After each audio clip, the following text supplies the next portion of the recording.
Welcome to Samba Samba. Enjoy the video. You begin by ensuring your data is safe and your power is stable.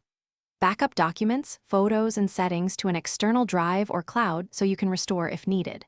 Once done, create a system restore point or a full disk image. This gives you a safety net. Make sure automatic updates are paused only if they might interrupt the process, and list installed applications so you can reinstall critical tools later. This saves time and prevents surprises. You now remove software and threats that slow the OS. First, uninstall unused applications through the control panel or a reputable uninstaller to remove leftover files. Next, update your antivirus and run a full scan. Follow with an on-demand anti-malware tool to catch stubborn items.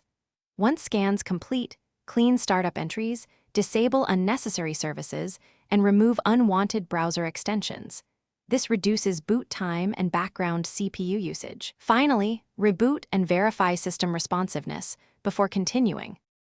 You finish by optimizing performance and ensuring stability. Install pending OS updates, driver updates, and firmware. Reboot when prompted to apply changes. If using an HDD, defragment. For SSDs, run trim and ensure overprovisioning is healthy. Run disk cleanup to remove temp files and reduce clutter, then verify your backups and reinstall essential apps from your list. If something goes wrong, boot into safe mode and restore the image or restore point you created earlier to recover quickly. Thanks for watching. Consider subscribing if we helped you.